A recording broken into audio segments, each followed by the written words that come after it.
Hey guys, welcome back to my channel. In my previous video, I was talking about Couture Fashion Week 2024, mentioning brands like Jean-Paul Gaultier, Valentino, Fendi and others. However, I didn't talk about the most beautiful fashion show from Fashion Couture Week 2024, Maison Margiela and John Galliano. My name is John Galliano. I think this show deserves a separate video. Let's not waste any time, grab some food or drink and let's enjoy this video.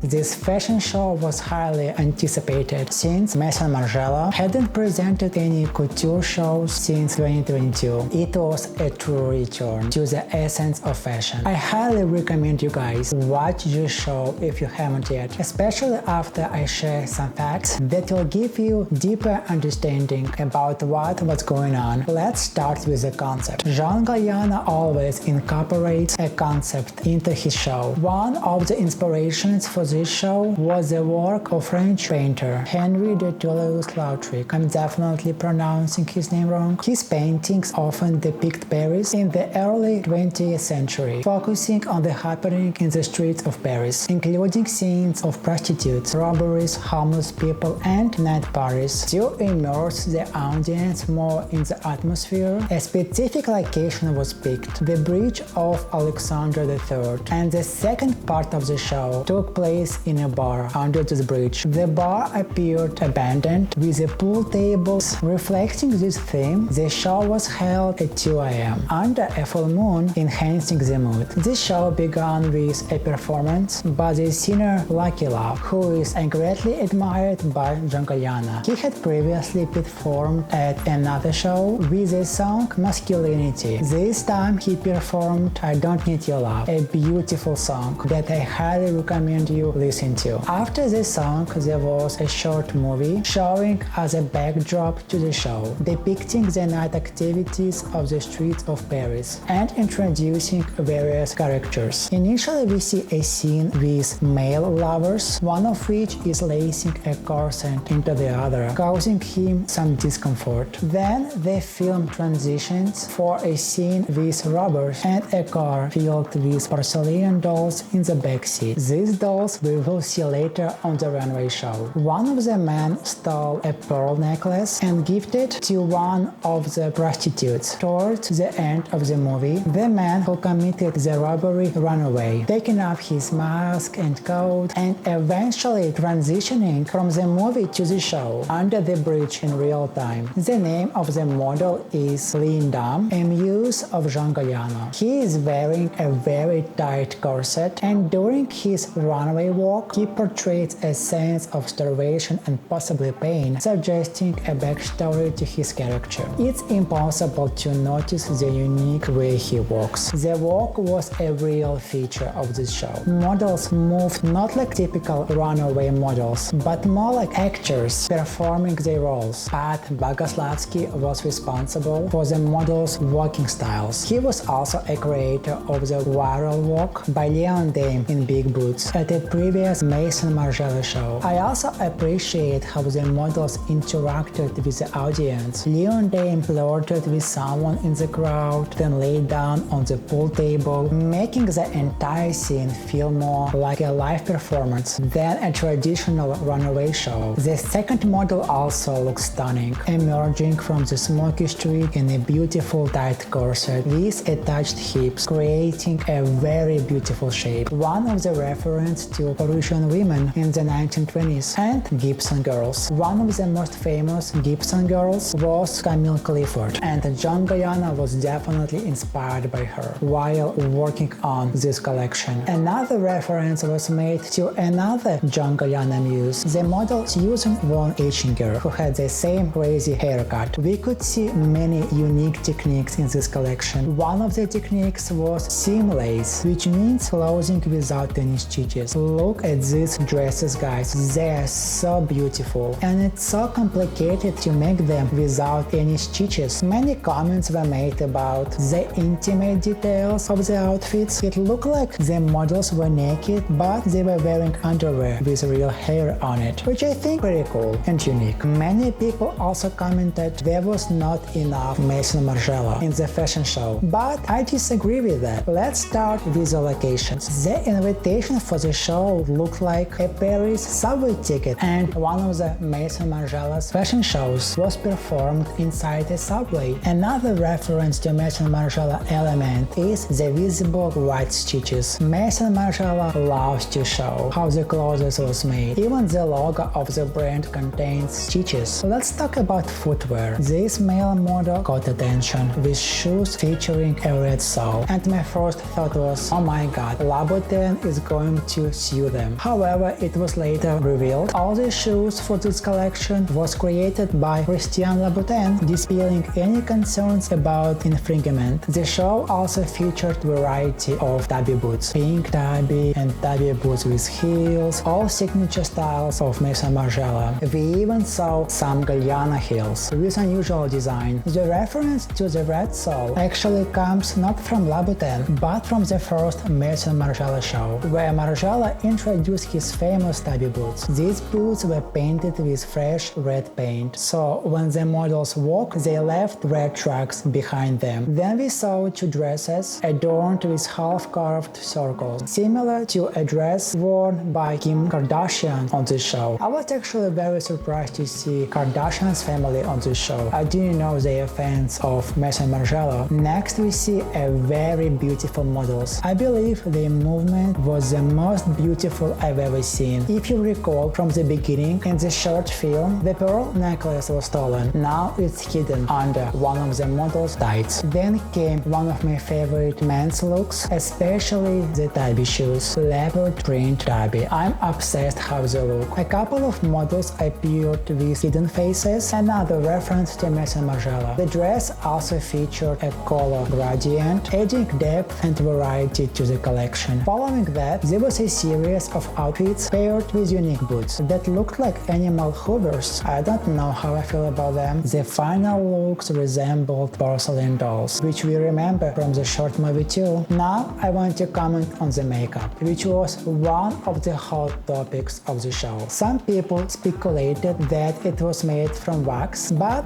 that's not the case. The most credible explanation, it was a gel mask with a peel-off effect. It was applied in layers to the face using an airbrush. This seems to be the most accurate interpretation, especially since there is a video showing one of the models removing the mask, and it indeed resembles a peel-off mask. The technique was simply genius. The final model who closed the show in a latex dress, a very Maison Margiela touch again, was the famous actress Gwendoline Christie, known for her role in Game of Thrones. Her appearance was truly stunning.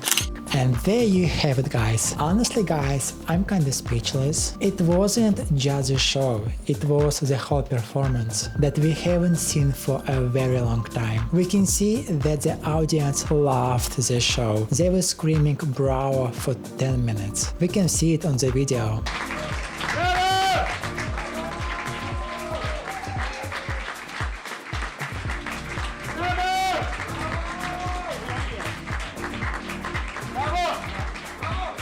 So guys, let me know what you think. I don't have any stuff from Maison Margiela in my wardrobe, and I think I wanna add one. Also guys, follow me on Instagram, Dmitry Friesman, where I post a lot of OTD and funny content, in my opinion of course. Until next time, stay stylish.